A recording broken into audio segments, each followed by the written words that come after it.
It is now my pleasure to introduce our commencement speaker, Dr. Sarah Hillyer. As a consultant and educator with more than 25 years of experience, she's worked with the United States Department of State, the United States Olympic and Paralympic Committees, the National Hockey League, National Basketball Association, PGA of America, Women's Tennis Association, Google, Procter & Gamble, and many others, creating programs that use the unique attributes of sport and physical activity to create positive social change and promote peace around the world. In 2011, Dr. Hillyer was named Georgetown University Sport and Peacebuilding Postdoctoral Fellow, a fellowship sponsored by King Abdullah II of Jordan. In 2012, she launched the University of Tennessee Center for Sport, Peace, and Society, housed in the College of Education, Health, and Human Sciences. This center was recognized by then Secretary of State Hillary Clinton as the sole cooperative partner of the State Department to create a global initiative designed to empower women, girls, and persons with disabilities through sport. Since 2012, Dr. Hillyer and her team have worked alongside more than 400 women, men, and youth from 75 countries. In 2013, the Public Diplomacy Council named the initiative, the Center for Sport, Peace, and Society, as one of the top 10 diplomatic accomplishments in the world, in the same top 10 ranking as Pope Francis. I get goosebumps every time I say that. Sarah received her doctoral degree in the socio-cultural study of sports from the University of Tennessee in 2010. She holds a master's degree in sports psychology from Murray State University and a BA in sports administration from Liberty University. She was a Division I NCAA basketball player at Virginia Tech. When she's not using sports to change the world, you can find her spending quality time with family, cuddling with their 150-pound puppy named Tolly, or dreaming of a life in a tiny house tall enough to have a basketball goal and wide enough for a three-point line. According to her coaches, she never met a three-point shot she didn't like. Now, please join me in welcoming Dr. Sarah Hillyer to the stage.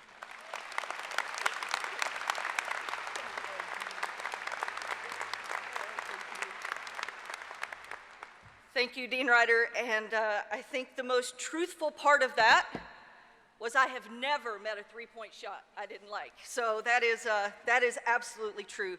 Thank you for the warm introduction and the opportunity to spend the next hour telling you, just kidding, maybe like 10 to 12 minutes. Is that good? Woo! Yes. But we should celebrate because you all actually did it. And I was talking to some of our colleagues here, and I said, why do we have commencement at 8:30 in the morning? And you had to be here at 7:30, right? I just need you to know this is our way of getting back at you for all the times you were late to 8 o'clock class. Okay, so today, graduates, some of you will graduate with the tremendous honor of summa cum laude. Some will graduate as magna cum laude, some as cum laude. The rest of you, like me, will graduate, thank you, Lord. Thank you, Lord. So, to our president, to our provost, to Dean Ryder, the Dean's Board of Advisors, to our amazing faculty and staff and all the wonderful people that put this together and got today ready, it is an honor to be with you. Family, friends, alumni, it is an honor to be with you. But most importantly, it is a privilege to be with you, the full of unique, amazing potential, the class of 2017. So, we should get started, as any good athlete does, and we're going to learn the College of Education, Health, and Human Sciences official handshake. Did you know we had an official handshake? I just made it up. So, but I thought 2017 was our year, right? We broke the Guinness World Record for the largest human letter, And why stop there? We can create the largest commencement handshake, or maybe the only ever. So if you all will work with me, Dean Ryder, can you join me? And it goes like this: front, back, up, down, pound, forearm, shoot a jumper.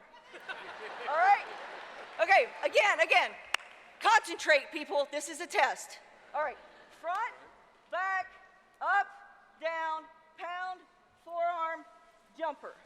All right, we think we got it? All right, so if everybody can stand up, or at least make yourself comfortable.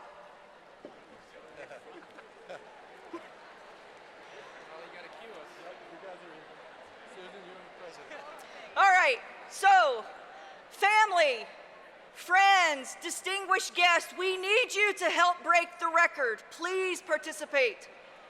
All right, so on the count of 3, we'll practice for the first time. All right, 1, 2, 3. Front, back, up, down, pound, forearm, switch. Yes! All right, again. That was great practice. That was like the pop quiz. All right, are you guys ready? All right, here we go. This time we're gonna nail it. 1, 2, 3. Front, back, up, down, pound, forearm, switch. Very good. Well done. All right. Well done. I am absolutely convinced now more than ever that the future is in good hands. I do believe that. So, as any good faculty at the University of Tennessee, I would like to talk about research. I would like to talk about research and its incredible role. And so I did a lot of research regarding today's speech on Instagram. And I polled graduates who have come before you because I had 2 really important research questions. One, what makes a graduation speech memorable? And what makes a graduation speech meaningful? And so out of the respondents, I'm going to share 2 interesting statistics, 2 favorite memories shared by previous graduates, and then 2 pieces of advice I received. So, number 1, interesting statistic. Out of all respondents, only 70% remembered 0 about the commencement speech. They did not give reasons. So, my purpose is to make this somehow memorable to someone other than your mother. All right, number 2, out of the respondents, 100% said that humor is the key. So this will become my methodology. All right, to the memories. One student shared, I have one and only one memory from graduation. When I crossed the stage, I threw up, and no one would shake my hand or give me my diploma. Memory number 2, I graduated in May of 2013, and all I remember was the commencement speaker said it would be short, and it was not. I think she finished the speech sometime in the fall semester of 2014. All right, the advice I received, keep the speech under 18 minutes. Notice I'm 5 minutes in and I just told you that so you can start your clock now. And the last bit of advice is to tell a story that is personal, inspiring, and relevant to our future lives. So today I'm going to take 12 minutes to share a story that is personal, that I hope is inspiring, and I hope it inspires you to become relevant, to find creative solutions to the many, many challenges our country and our world faces. And so that story is one that has shaped who I am and the opportunities that I've been given. So I grew up in Bald Knob, Kentucky. Anybody? Woo! Bald Knob, Kentucky. Really small rural town, 45 minutes from the nearest gas station, grocery store, any part of civilization. My parents, I would say we were considered low income, a moderately poor family, but it didn't stop my family from working hard to provide me opportunities to pursue my love of sports. So I loved football, baseball, basketball, and so I was always busy doing these things. So I wanted to compete. So when I was 8 years old, my mom would drive me to the elementary school every morning at 6:30 to meet my PE teacher so that we could practice free throws. Because there was an upcoming free throw competition, the Elks Hoop Shoot competition, and I was going to compete. Now, at 8 years old, I was scrawny and I wasn't very strong, so I couldn't get the ball to the rim. So my PE teacher taught me the granny shot. Got it? All right, so the granny shot.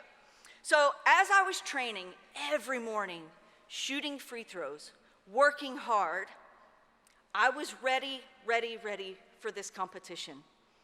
And so, not unlike most nights, I went to bed in my gym shorts, my ringer tee, my tube socks, and I had my Kmart brand Zips high tops next to my bed, because every morning when I would wake up, the first thing I would do is put on my shoes, go outside to the driveway, and start shooting baskets. I wanted to go out there immediately because I was never sure if Larry Bird or Magic Johnson or John Stockton or Michael Jordan would be out there waiting to play one-on-one with me. Or Lady Vol head coach Pat Summitt, she sometimes hid in the woods outside my home, scouting me to see if I was Lady Vol quality and if I was outworking every other 8-year-old in the state of Kentucky. You can't imagine how disappointed I was when my parents told me years later that it was not Coach Summitt in the woods, it was actually deer season. So the orange I was seeing was Hunter's, not Coach Pat. Dreams shattered. But I managed to persevere, and we'll get back to the competition. So Saturday morning came, we woke up really early. I had a super healthy breakfast of fried eggs and bacon, and we left early enough so that we could drive all the way into town to find the Civic Center where the competition was being held.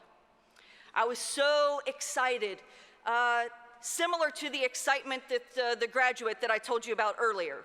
You know, that kind of excitement. So I got there, I was ready to walk into the gym. I had my basketball under my arm, and I walked in and I noticed that there were kids everywhere, the sound of sneakers, parents, grandparents. But then I froze. For a moment, I froze. I noticed that no one looked like me, no one shot the basketball like me, and no one dressed like me. So for the first time I can remember, I was scared, I was embarrassed, and I was afraid to fail. So at that moment, I took off running across the gym, headed for the girls' bathroom, where I locked myself in a stall. I slid down the door, I put my hands in my face, and I cried uncontrollably. Then I heard my mom's voice. "Sarah, honey, are you okay?" "No." "Can you come out so we can talk about it?" "No." "Okay, but if you don't come out, you'll miss the free throw competition, and you would have practiced all this time for no reason." "I can't."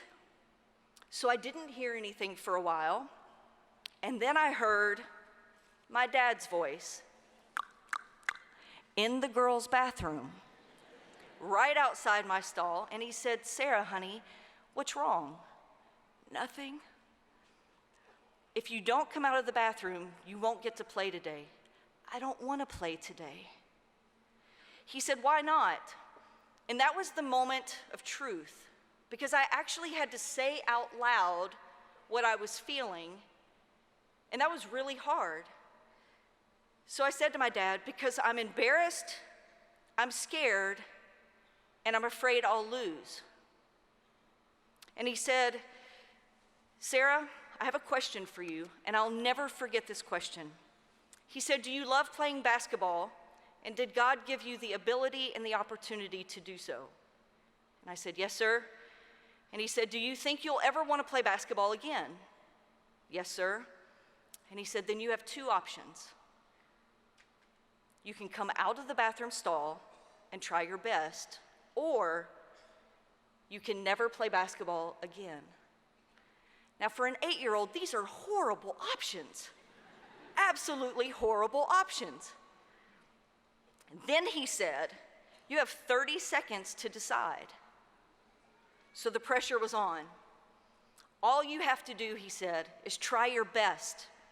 And that's all we expect of you.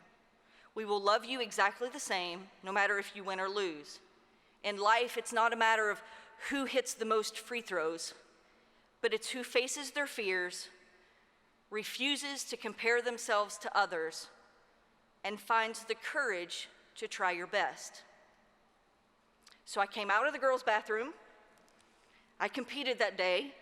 I made 23 of 25 free throws shooting granny style, won my age division, and God opened so many doors because of that moment in my life, so many that I never imagined. Thank you. Because of my parents and the opportunities basketball afforded me, I've had the privilege of traveling the world: China, Israel, Turkey, Tunisia, Saudi Arabia, Iran, many, many others, Zimbabwe, Palestine, South Africa. Literally, basketball and education has been a passport to see a world that I never imagined growing up in Bald Knob, Kentucky. And even though I never played basketball for Pat Summitt, I did have the privilege of working with her many years later to help start a girls' basketball academy in the country of Iraq. And so now there are hundreds of orange Lady Vol basketballs from the north to the south of the country that is still facing many, many challenges with ISIS. And hundreds of girls now are defying the cultural and the political obstacles that they are facing in that country by playing basketball. And what an honor and tribute to our legendary coach, Pat Summitt. So I appreciate, absolutely.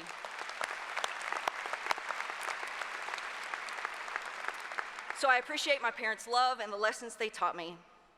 And I'll review those again, all lessons taught while I was sitting in the floor of a girls' bathroom. Face your fears, don't compare yourself to others, and have the courage to always give your best. So in closing, and in honor of Pat Summitt, I'd like to leave you with 8 words that reflect her 8 national championships. And these words that I would like to leave with you are: please never lock yourself in a bathroom stall. I repeat, please never lock yourself in a bathroom stall. Congratulations and thank you.